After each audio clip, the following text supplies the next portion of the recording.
All right, it has been quite some Back. time. Actually, we didn't look. I wonder when the last video was, but it's been a while.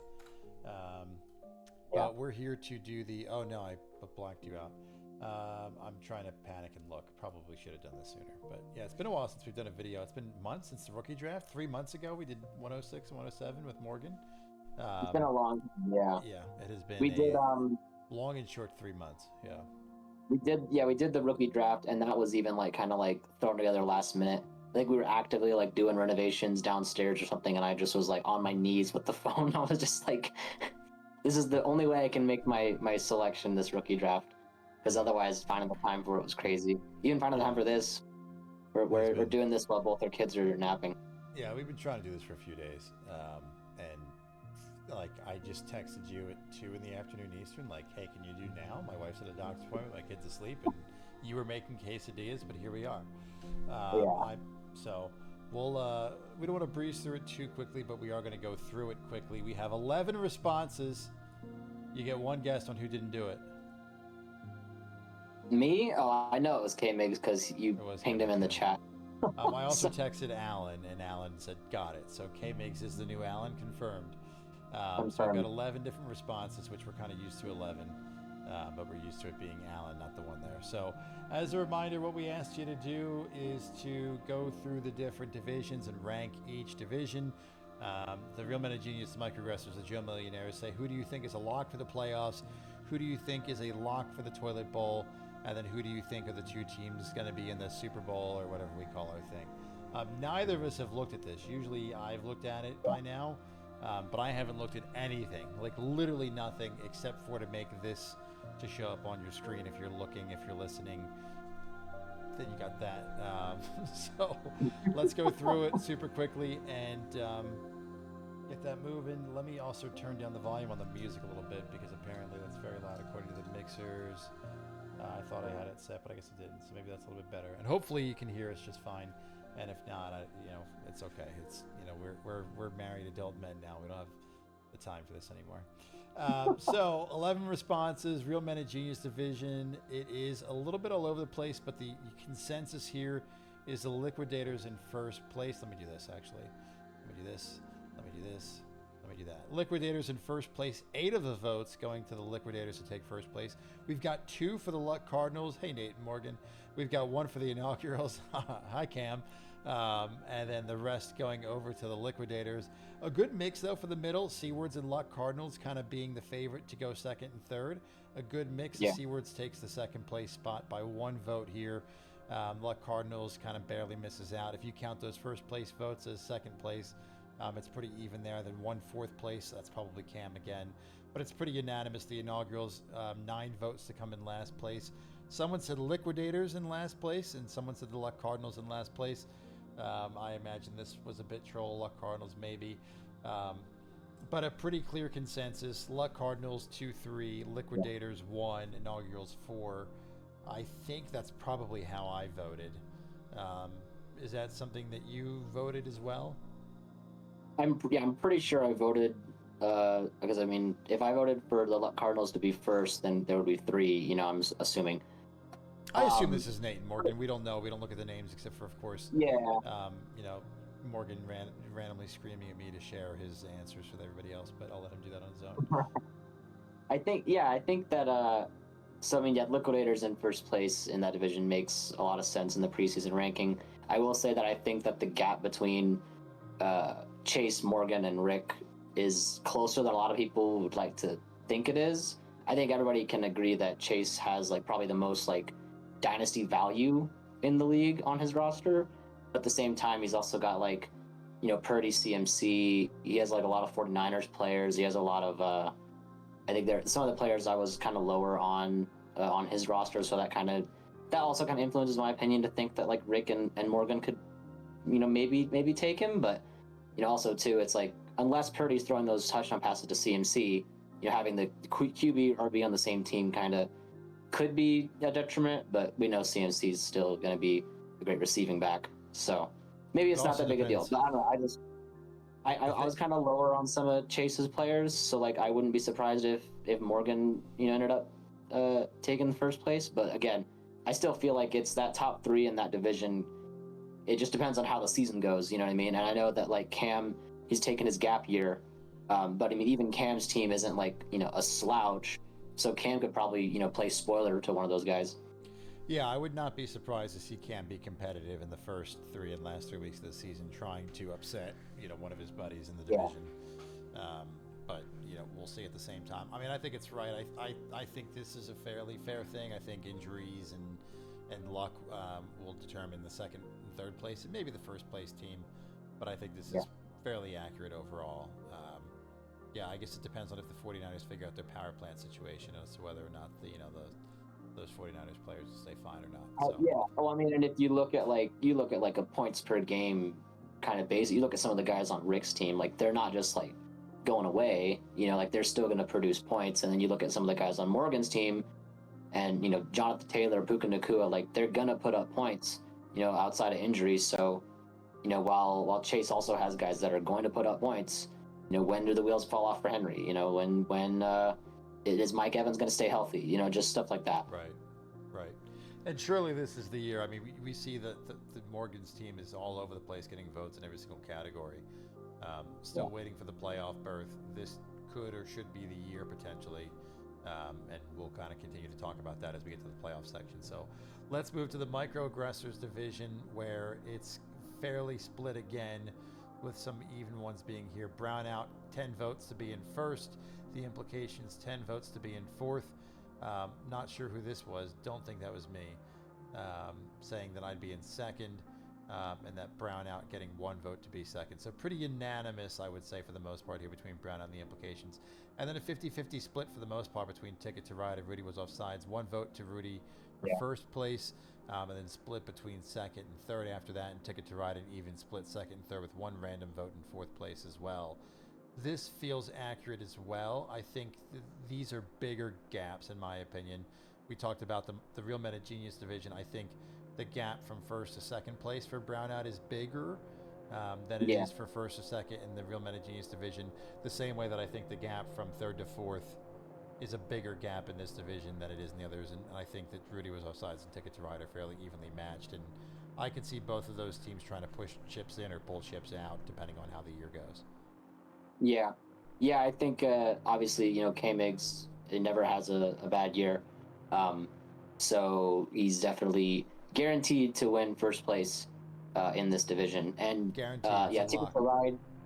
Ticket to Ride. Myself, we made some kind of aggressive moves to try to stay in the hunt. And Rudy, he came into that vet draft with all that cash, and he I don't remember who he drafted with his rookie draft, but Jeremiah Love. Yeah, he got Jeremiah Love. So he's got a QB now. He's got 2 as his super flex. He's got Jeremiah Love. So yeah, Rudy's definitely on the come up. But I mean, yeah, I still think that like we're probably a little more evenly matched. I know that I have the game breaker in Josh Allen, so it's like it just kind of depends on how the season goes. But I think Brownout's it's just hard to see him not being first place.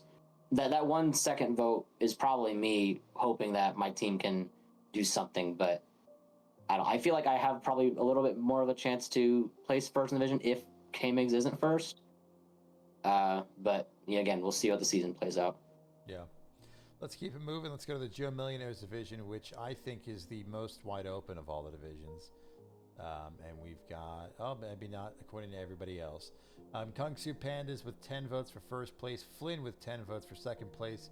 Escobar's Hippos with 8 votes for third place. Justin's Deli with 9 votes for fourth place. So I said it was a bit more wide open because I really think that Flynn and the Pandas are close, at least in my head and maybe my heart. Yeah. But I guess not according to the rest of the league, with it just being a very clear split. Escobar's Hippos coming in third and the Deli in fourth sounds about right, but I don't know how much we're expecting from the Hippos. This is like I feel like we're at the bottom of the, if you're looking at a graph, I'm trying to do it. Like if you're looking at a graph, I feel like the Hippos have been this, and now we're like here, like we're getting ready to come back up for the Hippos. We're still really low. We're still low, but we're on the come up now, which is exciting. Versus Justin's Deli is like at the very bottom of that peak. right now with their selling, the implications selling, and the inaugurals, all of us hanging out at the bottom, versus the Hippos who were kind of round in that corner, I think. But clear votes here for Flynn and the Pandas. Do you think this is as clear of a split with 10 and 10? Like, Pandas are obviously not. It's fantasy football, right? So nothing's a lock. But do you think it's this much of a lock? 10, Pandas are pretty much first and Flynn's pretty much second, or do you think this is closer than these graphs represent? I think it's accurate. I mean, you look at the league history. We've been doing this for what, 4 years? This is now our 5th year or 4th year. I don't know. Like, something like that. I just know that K-Migs and Unicorn historically have the best records, and then Cam's got the most chips. So when you take that into account, Cam taking his gap year, but K-Migs and Unicorn are still expected to be right there in the thick. I will say that I think Flynn's projections are a little lower than I would have thought, because like we should expect Devonta Smith to be great this year. Lamar Jackson's still he's got that game breaker kind of capability. Yep. And apparently BTJ is getting steamed up in Jacksonville again after that down year. So I would not be surprised to see Judkins. I got the Bauer, Kittle, who's underrated, I think. So yeah, and there's no way. I mean, Nate's team I do think is better than people will give him credit for, because some of Nate's guys like Parker Washington, Cam Ward's hopefully going to take that next step. He's got some nice pieces as he continues his developing of his young players, I guess. And then like Allen, I feel like Allen should just go on the waiver wire and just pluck dudes for $1 and just fill his bench. And because he's clearly not like gonna make a lot of noise, or at least that's not his plan, is to make a lot of noise. He's definitely like in the hunt for next year and the year after. I think he has he's like 4 firsts in like each year or something, doesn't it? Like, it's crazy.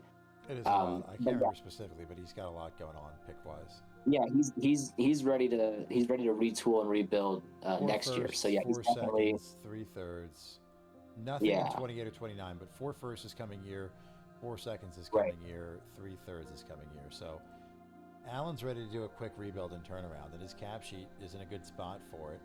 $873, only 4 players on the roster next year, so he doesn't have a whole bunch of dead cap or anything like that sitting around. That's all this year, but he could be right back on the up and up next year. So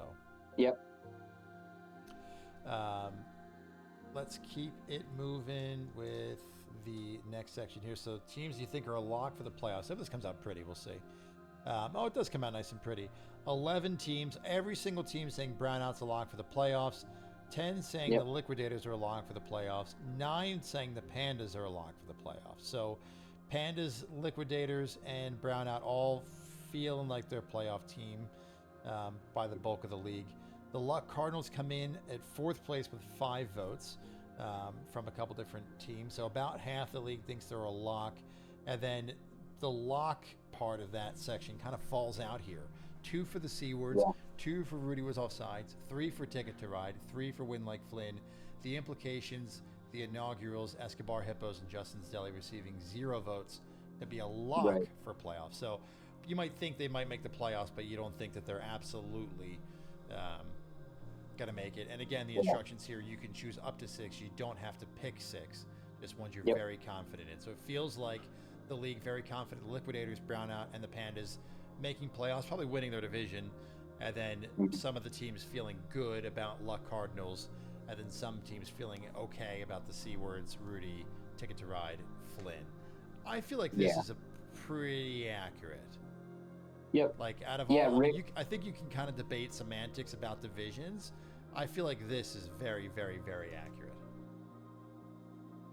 I think Rick actually made a comment in the sleeper chat talking about, I think he was talking about like how it's like that top 8. Like he could see, the 8th seed, knocking off the 2 seed or whatever. If that were like, if we did like an 18 playoff, for example, you know what I mean? So it's like, we still, like, the team, you could definitely still see that happening. It's not like it's a complete wash, like top 6 and then the bottom 6. So it's more like an 8 and 4, because we know that the bottom 4 are going to be more than likely the bottom 4. Whereas that top 8, it definitely could be anyone's game, since the teams are so balanced, it seems. I am curious. I mean, I think the most exciting or interesting piece is like that which team comes in fourth, fifth, and sixth place, or Yeah. I guess seventh, eighth, and ninth place because it feels like the bottom three are fairly a lock, and so it's like who gets disappointed because I think the Seawards. I think they're pushing for playoffs. The Cardinals are pushing for playoffs. 1, 2, 3, 4, Yeah. 5, 6, 7, 8 teams are pushing for the playoffs. You could maybe argue the Hippos are like. I feel like if Nate gets in the playoffs, he's happy because it shows progress. But like you've got 8 Oh that are yeah. pushing for the playoffs, so 2 teams are going to be pissed at the end of the year. So I'm curious to see if anybody cuts bait halfway through the year and tries to just run the Yeah. gauntlet through the toilet bowl or something like that. But I forget the changes we made to it, but there are some changes to the toilet bowl which exist. So who knows? Let's talk about the toilet bowl. Which teams do you think are a lock for the toilet bowl?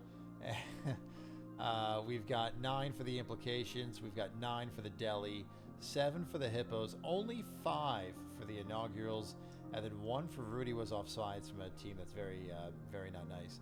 Um, this is curious, and I've got the same feeling. And God, I don't want to freaking hype him up anymore, but like, there's a world where like Cam does some stuff and just like tries to sneak it and moneyball his way in the playoffs, right? And I kind of Yeah. agree that this should be left at this. Like this is like obviously, right? I feel like this is a little high personally, but I feel like these two are very accurate. I don't think this is a lock at all. I think that's crazy. Um, but I kind of agree that like Cam being at 5 and I think Nate being at 5-ish would make sense as well. Just in the sense of I could see a world where Nate makes a run or Cam tries to Yeah. just sneak in just for the fun of it. Um, Yeah. but yeah, I mean, Alan and I are just, you'll float too down here kind of thing. But this is the last Yeah. year. He said for the Yeah, third you year guys in a row. are happy to just to wait Yeah, for I'm just one happy year. to be here. Yeah, Yeah. just gonna try and steal a win somewhere here and there. Yeah. All right, finals playoff matchup. Who's it going to be?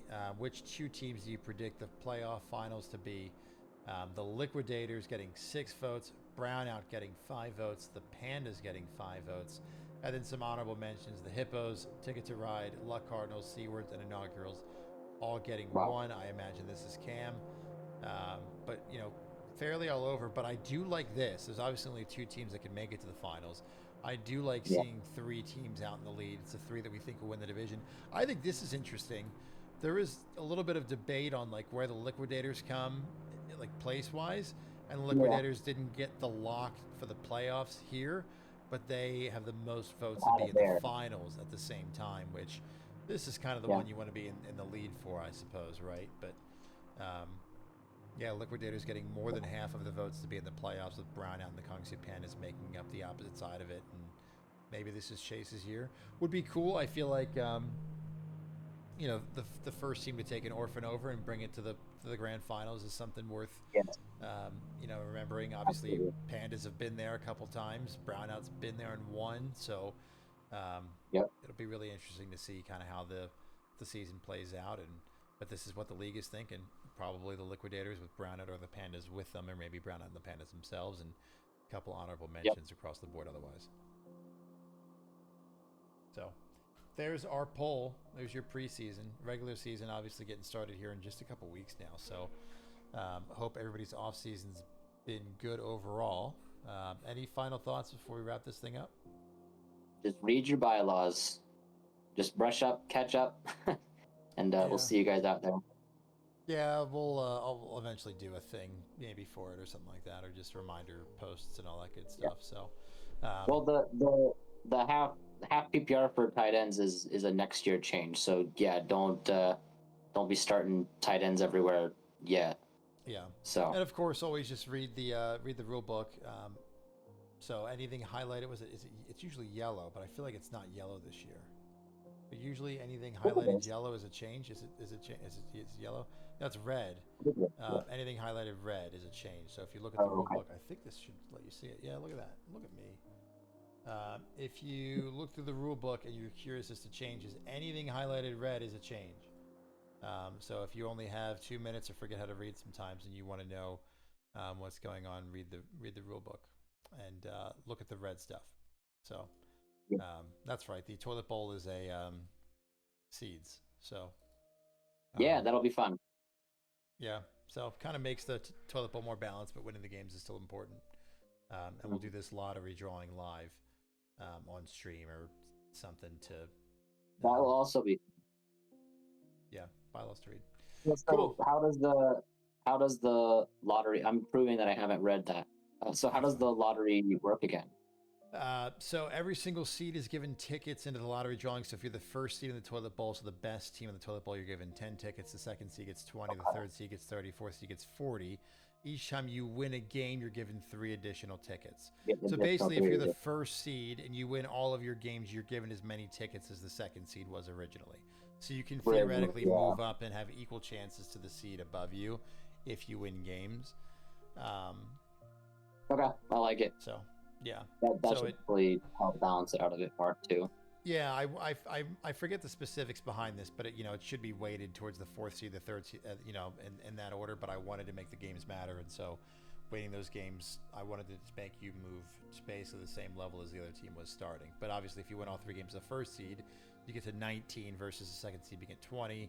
You can maybe presume they'll win their 2 games, so they're probably at 26. But it moves you to where they were, and it still keeps it fairly balanced, but you increase your chances if you win. So if you're the 4th seed winning a game, you already have the best chances. But if you can take that away from the 1st seed and knock them off even more, it's exactly huge. Yeah. Maybe we do.